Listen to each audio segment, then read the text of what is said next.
Gospodin s vama. i s duhom tvojim. Čitanje Svetog Evanđelja po Marku.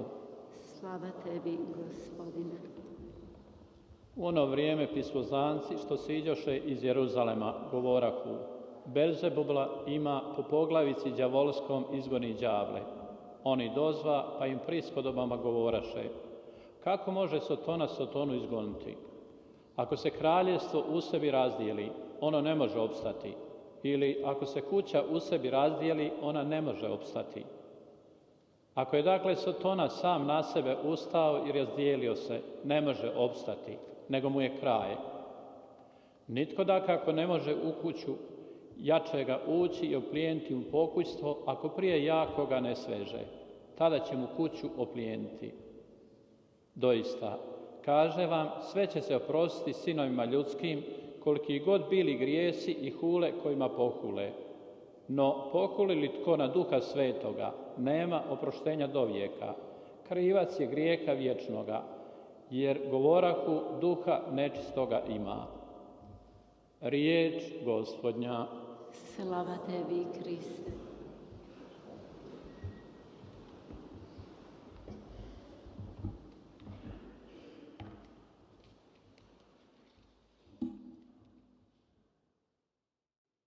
Braće i sestre, današnji dan stavlja nas pred razmišljanje o dvijema oprečnim stavovima. 형제자매 여러분, 오늘 서로 다른 두 개의 기준이 드러나고 있습니다. 그것은 복음에서 우리들에게 들려주는 하느님의 말씀입니다. 첫 번째, 부정적인 그들의 주장입니다. 율법학자들의 주장입니다. 곧 예수님께서 말씀하시는 모든 것에 관해서 그들은 격하게 반대하고 있습니다. 또 다른 기준은 오늘 우리가 기억하고 있는 성 프란치스코 살레스 성인이십니다. 그분께서는 당신의 모든 재능을 하느님을 찬송하기 위해서, 찬미하기 위해서 온 삶을 다해서 바치셨습니다. 첫 번째 예를 보겠습니다. 예수님께서는 가장 빛이 필요한 사람들에게 빛을 가져다 주셨고 사탄을 이기셨습니다. 그래서 성령의 힘으로 이런 일을 하신다는 것을 보여주고 있습니다. 성령께서 그분 안에 사셨습니다. 그럼에도 불구하고 누군가는 이것을 받아들였고 누군가는 부정했습니다.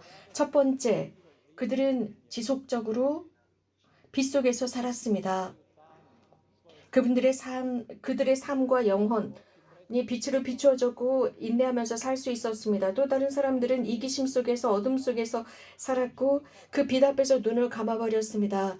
그들은 두려움 속에 빠져들었고 겁에 질렸기 때문입니다. 그래서 보지 못했습니다.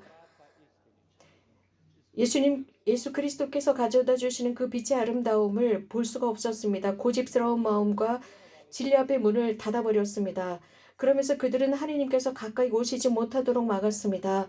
불행하게도 많은 사람들은 그들의 말을 믿었습니다. 여기에서 하느님의 말씀이 드러납니다. 다리 저는 눈먼 사람이 눈먼 사람을 이끈다면 그들은 구렁텅이로 빠져버릴 것이다 라고 했습니다. 이런 영역 속에서 예수 그리스도가 계셨습니다. 굉장히 불안하고 신경이 예민한 환경입니다. 오늘 복음은 이렇게 바리사이와 율법학자들의 주장을 드러내고 있습니다. 그들은 하느님의 말씀을 설명해야 하는 사람들이었고 그것을 실천하고 선을 행해야 하는 사람들이었지만 그들은 선 앞에서 눈을 감아버렸습니다. 그리고 아주 깊은 어둠 속에 남아 있습니다. 물론 그들은 예수님을 날마다 따라다녔습니다. 그분의 모든 놀라운 활동을 그들은 육안으로 볼 수 있었고 모든 것들을 인정할 수밖에 없는 것들을 그들은 목격했음에도 불구하고 예수님의 선포를 배척했습니다. 많은 기적과 이적을 행하셨습니다. 그들은 이미 이런 기적의 증인들이지만 그들의 의식과 영혼과 삶은 전혀 터치되지 않았습니다. 많은 마귀 들린 사람들을 해방하셨고 악령들로부터 그들을 해방했음에도 불구하고 그들의 악의는 훨씬 더 커졌습니다. 이런 말들을 하죠. 예수님께서 베엘제불이 들렸다라고 합니다. 예수가 마귀의 우두머리에 힘을 빌려서 마귀들을 쫓아낸다라고 합니다. 이러한 그들의 주장에 예수님은 크게 실망하십니다. 그리고 그들에게 분명하게 답변하십니다. 어떻게 사탄이 사탄을 쫓아낼 수 있느냐? 한 나라가 갈라서면 그 나라는 버텨내지 못한다라고 하십니다.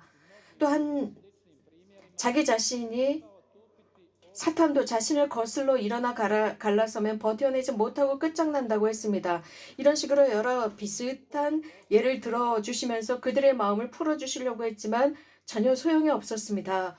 그들은 끝까지 그 악 속에 남아 있었습니다. 악의 속에 똘똘 뭉쳐져 있었습니다.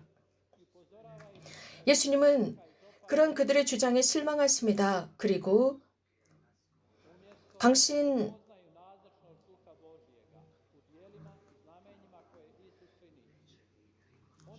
즉 그들의 말을 따르는 사람들을 보면서 실망하십니다. 그러나 예수님께서는 예수님의 이적과 기적 성령을 통해서 하시는 그 모든 일을 본 사람들, 그럼에도 불구하고 예수님께 손가락질하는 그런 사람들을 보면서 예수님께서 말씀하십니다.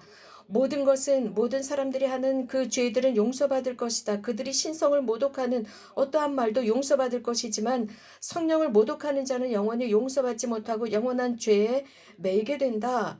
라고 아주 강력한 말씀을 하십니다. 죄. 이 바리사이와 율법학자들의 죄는 용서받을 수 없는 죄라는 말씀입니다. 그들은 눈이 먼 상태로 스스로 눈이 멀었습니다. 그래서 하느님의 활동과 사탄의 활동을 식별할 수 없는 상태가 되었습니다. 선과 악을 식별하지 못하는 상태로 전락했습니다. 이런 상황 속에서 그들은 회심할 능력이 되지 않습니다. 그들이 지은 죄는 용서받을 수가 없습니다. 오늘 우리가 기념하고 있는 이 성인은 자신의 시간과 자신의 능력을 하느님의 영광을 위해서 충분히 활용하신 성인이십니다. 살레스의 성 프란치스코이십니다. 성 프란치스코 살레스는 기자들의 주보 성인이시고 작가들과 혹은 벙어리나 고회 사제들의 주보 성인이십니다. 여기에 두 가지 것이 보여집니다. 하느님께서 우리들에게 주신 모든 재능을 어떻게 사용할 것이냐입니다. 하느님으로부터 오는 재능을 선을 위해서 사용할 것이냐 그렇지 않을 것이냐입니다. 오늘 우리가 이 율법학자들과 바리사이들의 주장 속에서 이미 보았습니다. 그들의 활동 속에서 보았습니다. 그들은 끊임없이 자신들이 영원히 죄를 용서받지 못하는 상태로 비난하고 비판합니다. 그러나 선물이나 카리스마를 긍정적으로 사용할 때는 그렇지 않습니다. 예를 들자면 살레스의 프란치스코 성인 같은 경우 평생을 다해서 자신의 모든 것을 선을 위해서 하느님의 말씀을 선포하기 위해서 활용했고 이러한 하느님의 말씀을 살고자 하는 사람들을 위해서 평생을 사셨습니다. 그분의 겸손한 봉사는 아주 깊은 흔적을 남겼습니다. 오랜 세기 동안 교회 삶 속에서 그분의 말씀은 많은 성인들에게 영감을 주었고 신학자들에게 영감을 주었습니다. 깊은 신앙심은 가장 먼저 정결한 마음속에 깊이 들어갑니다. 그분의 인격이 이를 증언하고 있습니다. 신앙의 증인으로서 길을 제시합니다. 어떻게 하느님 앞에서 위대한 사람이 될 수 있는지 보여줍니다. 1567년 살레스에서 태어나셨습니다. 파리에서 언어와 철학을 공부하셨습니다. 그리고 이탈리아 파도바에 갔습니다.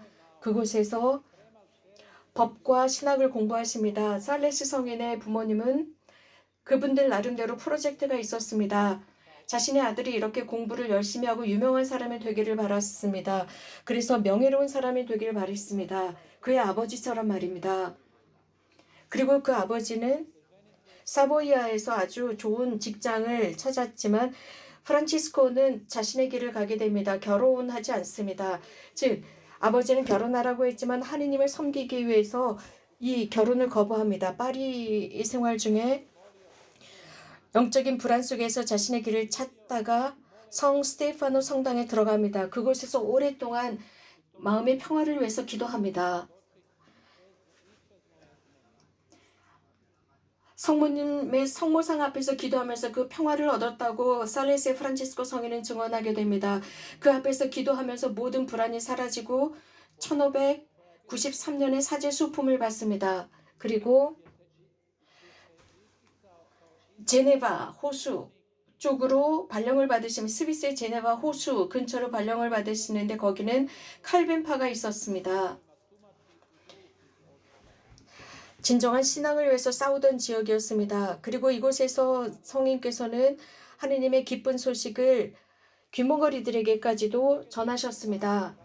그 뒤에 제네바의 주교로 수품되시고 사실 프란치스코 성인은 개신교 신자들과 문제가 있었습니다. 프랑스에서는 우게노띠라고 불렸습니다. 64년에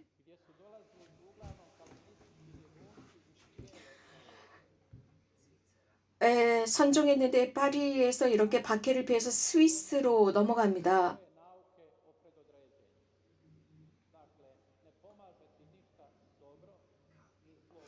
칼빈은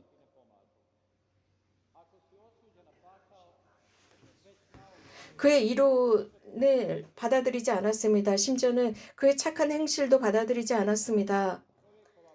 그러면서 이미 이 지상을 살면서 그는 지옥이라는 단죄를 받게 됩니다. 이런 이론, 그의 이론 때문에 하느님의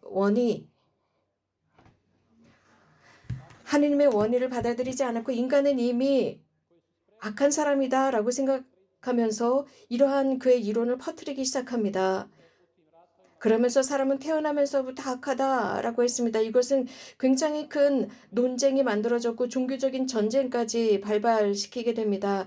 이런 상황 속에서 바르톨로메오 밤을 알게 됩니다. 1572년 그날 밤 많은 사람들이 죽게 됩니다. 프란체스코 주교, 성 살레스의 프란체스코 주교는 이러한 상황을 없애기 위해서 하루에 2번이나 설교를 감행합니다. 제네바의 주교로서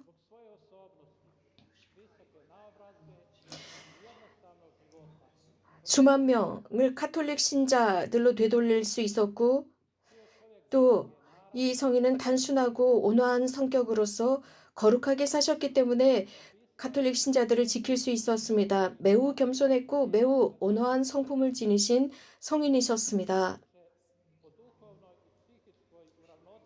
많은 책을 저술했고 이런 책 속에서 그분이 심리적으로 영성적으로 얼마나 조화를 이루고 있는지 보여줍니다. 그래서 필로테아라고 하는 책, 신심인문이라는 책입니다. 데오티모라고 하는 책이 있습니다. 현대 이런 책들은 자주 많은 사람들이 인용하고 있습니다. 성인은 이런 말씀을 합니다. 날마다 30분 정도 기도할 시간을 찾아내십시오. 할 일이 너무 많다면 1시간 기도를 하십시오. 라고 했습니다. 또 그분은 이런 말씀도 하셨습니다. 참사랑의 흔적은 많은 지식보다 훨씬 더 소중하다라고 했습니다. 프란치스코 살레스는 또 여자 수도회를 만들었는데 동정 마리아의 방문 수도회를 만드셨습니다. 1604년 설교하시던 중에 샨탈 프란치스카 요한나를 알게 됩니다. 미망인이 된 상태였습니다. 4명의 자녀를 두고 있었습니다. 그러나 축성된 삶을 살아가고 있었습니다. 프랑스에서 프란치스코를 만나게 됩니다. 프란치스코는 생각하다가 고심하다가 가난하고 아픈 이들을 돌보는 복되신 동정마리아의 방문 수도회를 창설하게 됩니다. 그리고 샨탈 백작 부인은 프란치스코 주교의 아주 대단한 협력자였습니다. 1677년 시성되었습니다. 거룩한 삶으로 인해서 시성되었습니다. 프란치스코의 살레스 성인의 도움을 통해서입니다.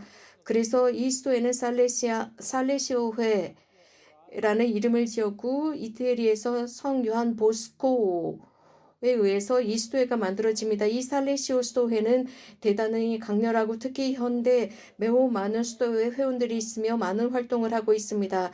그들은 큰 인간애와 큰 마음을 가지고 활동하고 있습니다. 살레세 프란치스코는 겸손한 마음으로 그리스도인 속의 문화 속에 들어갔습니다. 그에게 있어서는 성경은 사람을 자유롭게 한다 했습니다. 살레세 프란치스코는